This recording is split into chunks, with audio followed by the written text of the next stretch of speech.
Sifat-sifat bunyi sesi 2. Kompetensi dasar menerapkan sifat-sifat bunyi dan keterkaitannya dengan indera pendengaran, menyajikan laporan hasil percobaan tentang sifat-sifat bunyi.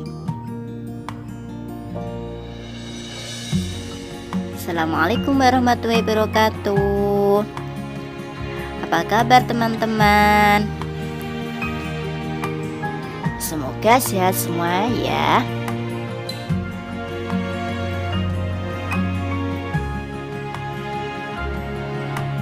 Ingatkah teman-teman tentang sifat-sifat bunyi?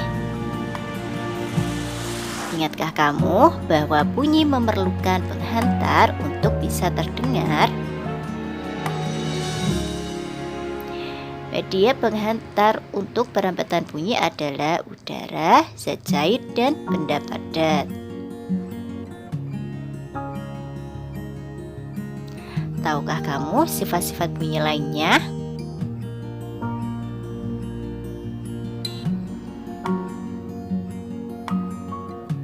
Ya, kalian hebat. Sifat bunyi lainnya yaitu pemantulan dan penyerapan bunyi. Pemantulan dan penyerapan bunyi. Bunyi dapat dipantulkan. Bunyi memantul jika dalam perabatannya dihalangi oleh benda yang permukaannya keras seperti kayu, kaca, dinding, atau besi. Pemantulan bunyi terjadi karena menabrak bidang pantul. Kemudian gelombang bunyi tersebut dipantulkan oleh bidang pantul. Itu ya. Sifat bunyi dapat dipantulkan. Ya, ingat-ingat anak-anak.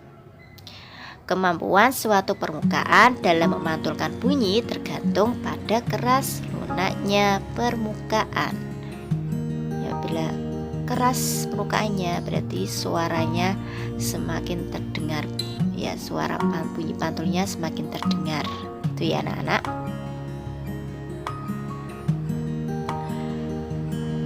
Macam-macam bunyi pantul. Bunyi pantul yang memperkuat bunyi asli. Contohnya ketika kamu bernyanyi di kamar mandi, suaramu terdengar lebih nyaring. Hal itu disebabkan jarak antara sumber bunyi dengan bidang pantul amat dekat sehingga bunyi pantul kembali dalam waktu singkat.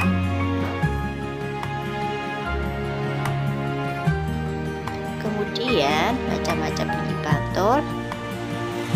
Yang B, gema adalah bunyi pantul yang muncul setelah bunyi asli selesai dikirim. Gema terjadi jika dinding pantul terletak amat jauh dari sumber bunyi. Ya, ingat-ingat dinding pantul terletak amat jauh dari sumber bunyi. Itu dinamakan. Itu akan terjadi gema.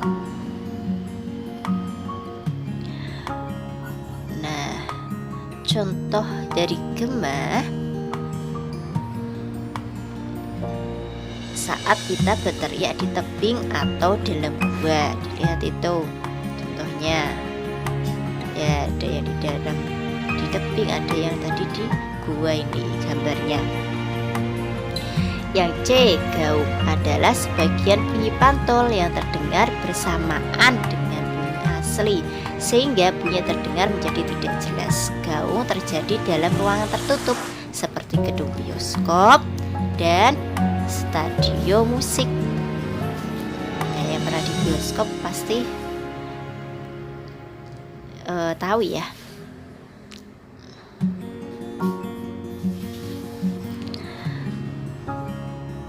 Kemudian untuk mencegah terjadinya gaung, ruangan dapat dilapisi dengan bahan-bahan yang meredam suara seperti kapas, busa, atau gambus.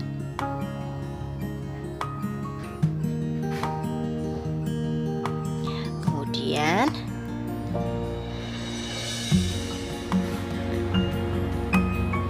manfaat pemantulan bunyi. Pertama, mengukur kedalaman laut. Ini salah satu manfaat dari pemantulan bunyi. Kedua, salah satu manfaat mendeteksi janin dalam rahim atau USG. 3. Stetoskop.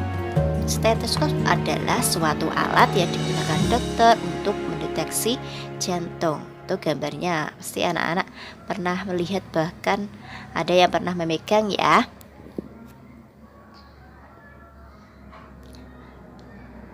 Mengetahui kedudukan benda dalam laut.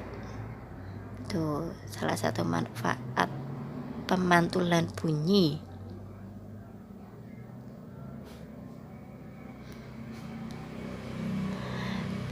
Nah, bunyi dapat diserap. Ini sifat bunyi ya.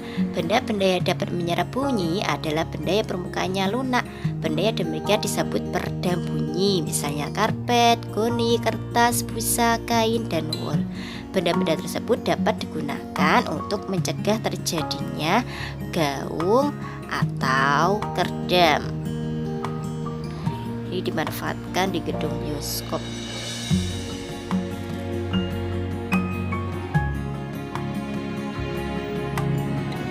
Kesimpulannya, sifat-sifat bunyi antara lain: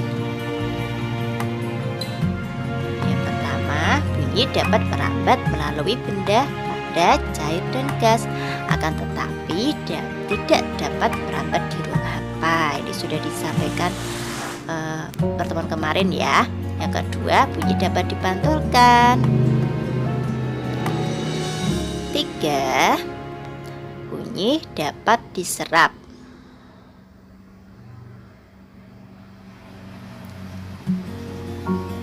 Kemudian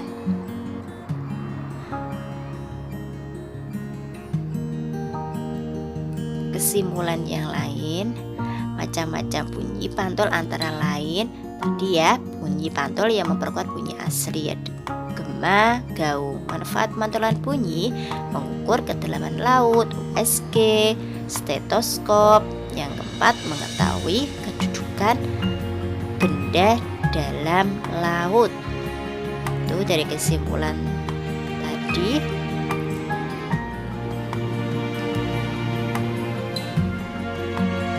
Teman-teman, ada firman Allah yang berkaitan dengan suara atau bunyi.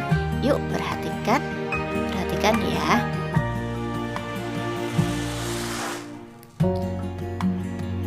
Bismillahirrahmanirrahim. Qul ud'ullaha Abdul Rahman ayyama tad'u falul asmaul husna wala tajhar bisolatika wala tuhafiz biha wabtagi baina zalika sabila.